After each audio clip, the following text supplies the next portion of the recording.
आज है हमारा संतोष कुमार द्वारा लिखित कहानी मैं तेरे प्यार में पागल का भाग 32। रिद्धिमा का तन बदन नफरत से भर उठा था।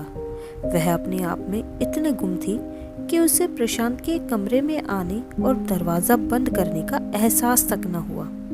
प्रशांत ने उसे पीछे से ही अपनी बाहों में भर लिया और उसके कान में होठों से सरगोशियासी करता रहा। अब यह दूरी बर्दाश्त नहीं होती मेरी जान, अब मेरी यादों से निकलकर मेरी बाहों में आ जाओ, मैं तुझ में खो जाना चाहता हूँ। कहकर प्रशांत ने रिद्धिमा को अपनी ओर घुमाया और उसके होठों पर अपने होठ रख दिए और जैसे वह नींद से जागी थी उसने अपने दोनों हाथों से उसे जोर से धकेल दिया और प्रशांत लड़खड़ाकर गिर गया। रिद्धिमा के अचानक से धक्का देने से प्रशांत संभल नहीं पाया और लड़खड़ा कर दीवार से टकरा गया, जिससे उसके सिर में चोट लग गई। वह असमंजस भरी नजरों से रिद्धिमा को देखने लगा और वह गुस्से से चिल्लाई, जलील इंसान, तुम्हारी हिम्मत कैसे हुई मुझे छूने की? अभी थोड़ी देर पहले वह कितनी प्यारी और मासूम लग रही थी और अब शेरनी की तरह गुर्रा रही थी। प्रशांत के सिर में चोट लगने से तेज दर्द हो रहा था। उसे गुस्सा तो बहुत आया, पर फिर भी खुद को शांत करते हुए संयम स्वर में कहा, ठीक है, तुम नहीं चाहती मैं तुम्हारे करीब हूँ तो नहीं आऊँगा, पर तुम शांत हो जाओ। ओह, क्या बात है, मन में तो अपनी बेइज्जती से बहुत तिलमिलाए हुए हो, पर जाहिर ऐसे कर रहे हो जैसे कुछ भी नहीं हुआ। कैसे कर लेते हो इतनी अच्छी एक्टिंग? और उसने ताली बजाते हुए तंज किया, कैसी बातें कर रही हो? और मैंने कौन सी एक्टिंग की है? तुम एक नंबर के जलील हो। मेरे सामने मुझसे प्यार करने का ढोंग करते हो और होटल में दूसरी औरतों के साथ वक्त गुजारते हो और बन ऐसे रहे हो जैसे कि तुम्हारे जैसा कोई मालूम ही ना हो तुम्हें कुछ भी। क्या बोल रही हो तुम? तुम्हारे मन में मेरे लिए इतनी कड़वाहट है, मुझे बिल्कुल यकीन नहीं हो रहा। आज तक मैंने सब कुछ बर्दाश्त किया, पर इस बार तुमने मुझे बहुत हर्ट किया है। मैंने आज तक सिर्फ और सिर्फ तुमसे प्यार किया है।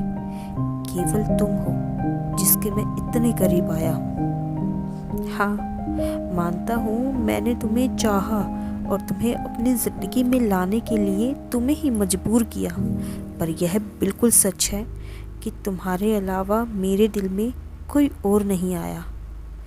पर आज तुमने मेरे प्यार को गाली दी है।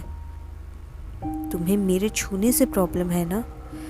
तो वादा करता हूँ खुद से कभी भी तुम्हें हाथ नहीं लगाऊंगा।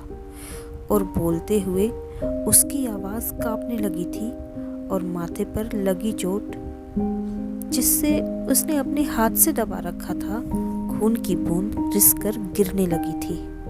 इसीलिए उसने फर्स्ट एड बॉक्स उठाया और अपने स्टडी रूम में चला गया और वह वैसे ही पलंग पर बैठी थी, सुन्न हुई। उसे यकीन नहीं आ रहा था कि कोई इतनी अच्छी अदाकारी कैसे कर सकता है, और वह बहुत देर तक यूं ही अपनी सोच में गुम थी कि जब नौकरानी ने आकर बताया, बहुरानी, आपको दादी जी ने बुलाया है, कोई मिलने आया है।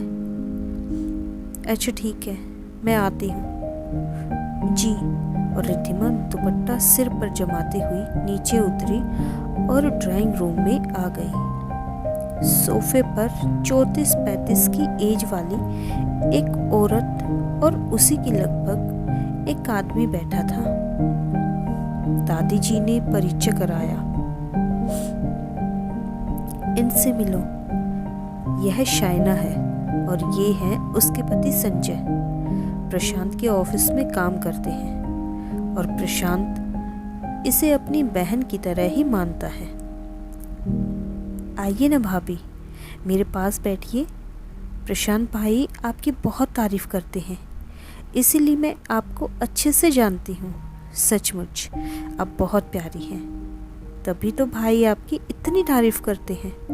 और शाइना बताने लगी, पिछले दिनों हम दोनों में थोड़ी सी अनबन हो गई थी और बढ़ते बढ़ते बात तलाक तक पहुंच गई थी, पर प्रशांत भाई ने हम दोनों को समझाया और थोड़ी डांट भी लगाई। उसके बाद हम दोनों ही अपनी गलती समझ गए थे और हमारा रिश्ता टूटने से बच गया। बहुत दिनों से आपसे भी मिलने का मन था। जब आपकी शादी हो रही थी तब मैं अपने मायके गई हुई थी इनसे रूठकर, और अब जब सब कुछ ठीक हो गया है, हमारा रिश्ता भी संभल गया है, तो इसलिए आज होटल में छोटी सी पार्टी रखी है। बच्चे दादी के साथ पहले से ही वहाँ पहुँच चुके हैं। मैंने भाई को मैसेज भी किया था, पर शायद वह बिजी होंगे, ध्यान नहीं दिया, इसीलिए कोई रिप्लाई नहीं आया। तो इन्होंने कहा कि आप दोनों को घर से ही साथ लिए चलते हैं। चलिए ना भाभी, आप दोनों आएंगे तो हमें बहुत खुशी होगी। और ये प्रशांत भाई कहाँ है? जी, वो अपने स्टडी रूम में है, शायद कुछ काम कर रहे हैं। अच्छा, मैं जाकर मिल लूँ? हाँ, क्यों नहीं, जाओ, तुम्हारी बात नहीं टालेंगे। और मन ही मन खुद को मलामत करने लगी कि बगैर जाने ही मैंने प्रशांत पर इतना बड़ा इल्ज़ाम लगा दिया, और उन्होंने सह भी लिया।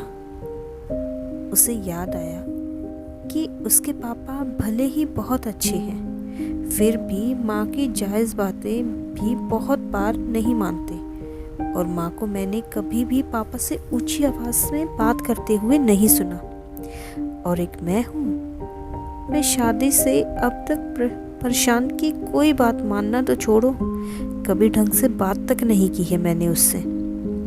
आज तो मैंने उसे इतनी ज़ोर से धक्का दिया कि वह जख्मी हो गया, लेकिन फिर भी उन्होंने मुझे कुछ नहीं कहा।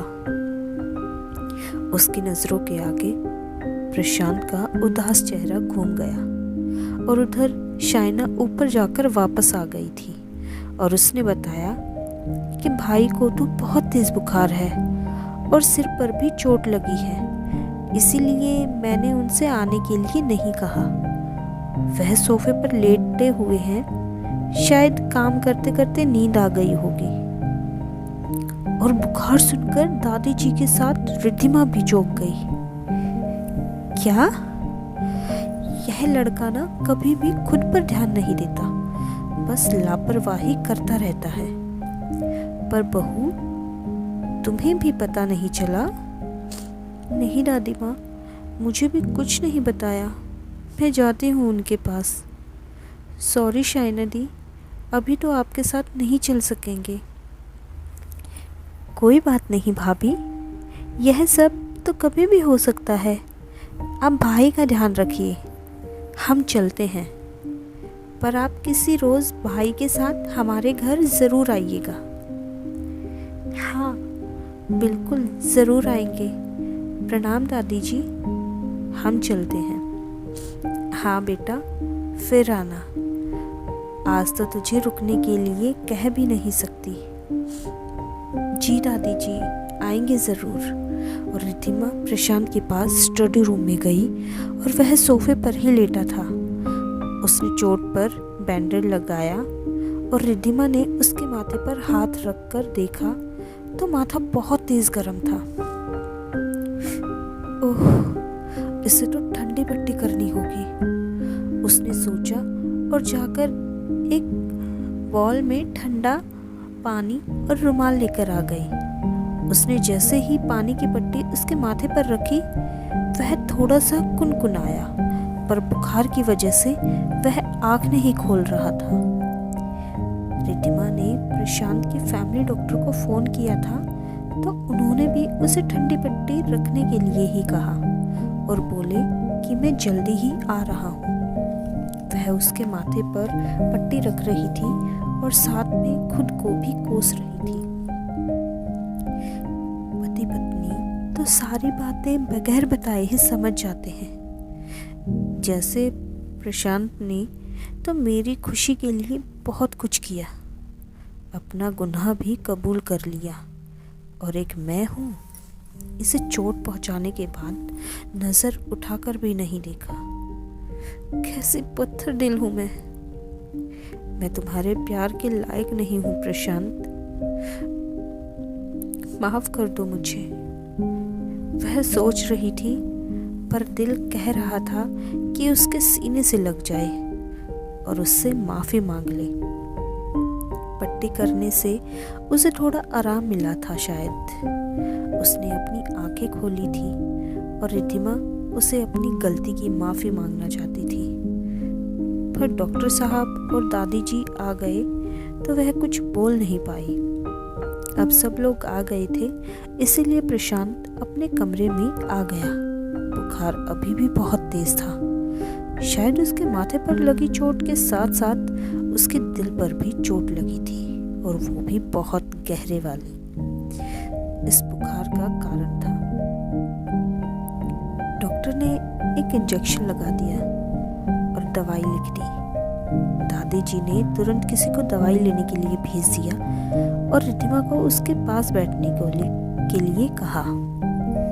वह उसके पास ही बैठी थी और इंजेक्शन के असर की वजह से वह गहरी नींद में सो रहा था। रिद्धिमा उसके बालों में उंगलियां फिरा रही थी और शायद प्रशांत को नींद में भी उसकी उंगलियों का स्पर्श बहुत अच्छा लग रहा था, जो अभी उसके चेहरे को देखकर महसूस किया जा सकता था। 2-3 घंटे के बाद प्रशांत का बुखार थोड़ा कम हुआ। वह उठने लगता है तो रिद्धिमा ने उसे बहुत मुश्किल से इस कमरे में सोने के लिए राजी किया। आगे की कहानी पढ़ेंगे आगे के अगले भाग में। तब तक के लिए आप सबका धन्यवाद। दोस्तों, अगर आपको मेरी आज की वीडियो पसंद आई हो तो वीडियो को लाइक, शेयर और कमेंट ज़रूर कीजिए, और कहानी में आगे क्या होने वाला है जानने के लिए चैनल को सब्सक्राइब कीजिए। Thanks for watching and keep supporting.